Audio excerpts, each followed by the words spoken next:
Hello friends, idli தோசைக்கு ஊற்றிக்கிறக்கூடிய sambar recipe தான் இன்றைக்கி பார்க்க போகிறோம். 2 மினிட்ஸில் செஞ்சிடலாம். ரொம்ப ஈஸியாக செய்யக்கூடியது எப்படி செய்யலான்னு பார்க்கலாமா? அதுக்கு நம்மகிட்ட என்ன காய்கறி இருக்கோ அதெல்லாம் இந்த மாதிரி குட்டி குட்டியாக கட் பண்ணி எடுத்துக்கலாம். ஒரு அடுப்பில் குக்கர் வச்சு பாசிப்பருப்பு, ஜீரகம், மஞ்சத்தூள் சேர்த்துருக்கேன். அது கூடவே கட் பண்ணி வச்சுருந்த காய்கறியும் சேர்த்துக்கலாம். ஒரு பெரிய சைஸு வெங்காயம், 2 பச்சை மிளகாய், 2 பழுத்த தக்காளி சேர்த்து அரை டம்ளர் தண்ணி ஊற்றி குக்கரை மூடி ஒரு 4லேருந்து 5 விசில் வச்சு எடுத்துக்கலாம். ப்ரெஷர் அடங்கினதுக்கப்புறம் மூடியை திறந்து கரண்டியை வச்சு இந்த மாதிரி மசிச்சின்னா பருப்பு காய்கறியெல்லாம் ஒன்றா மசிஞ்சு வந்துடும்.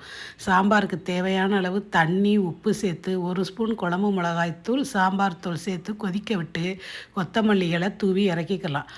இன்னொரு அடுப்பில் தாளிப்பு கரண்டி வச்சு கடுகு, உளுந்தம்பருப்பு, ஜீரகம், காஞ்ச மிளகாய், கருவேப்பிலை போட்டு தாளித்து ஊற்றினா சூப்பரான இட்லிக்கு சாம்பார் ரெடி. அவ்வளோதான் ஃப்ரெண்ட்ஸ், செஞ்சு பாருங்கள். பாய்.